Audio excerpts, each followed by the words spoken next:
US President Barack Obama has outlined his counter-terrorism policy in a speech on Thursday. One heckler pushed the president about detainees in the US prison at Guantanamo Bay, Cuba.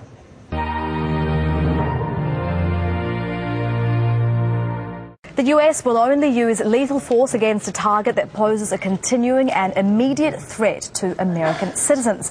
There must be near certainty that a terrorist is at the site of the strike and that civilians will not be killed or injured. And there must be a legal basis for carrying out a drone strike.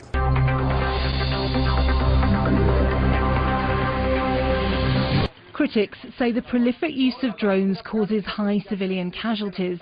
This was the aftermath of an attack in Afghanistan. The target, Taliban militants. In fact, the drone hit a school.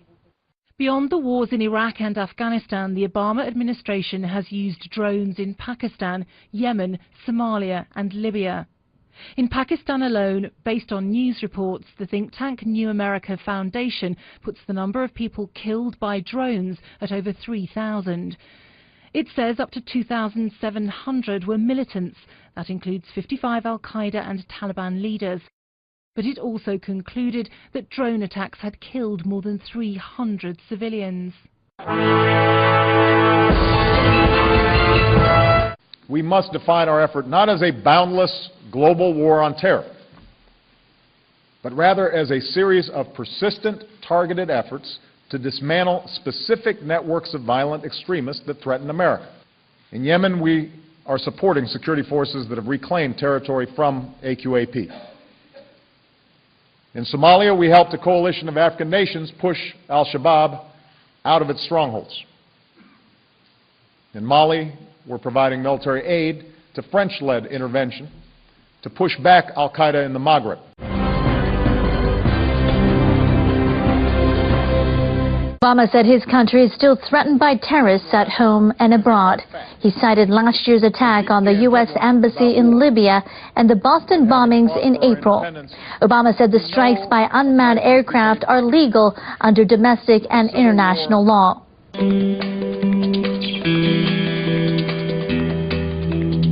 Obama is also facing increased pressure to close Guantanamo, where many prisoners have been detained for over a decade without trial.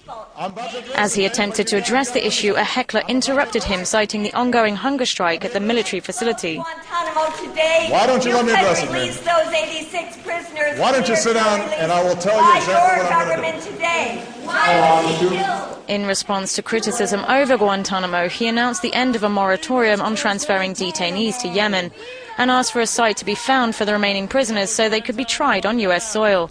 He also said he would work to break the deadlock in Congress over closing the detention center once and for all. But the president's real problem is with Republicans in Congress, who for the last 5 years have, in effect, stopped him closing Guantanamo. For all the speeches, passion and intellectual coherence, there was no suggestion why the hard politics has changed, why it's any easier now to make those old promises become a reality.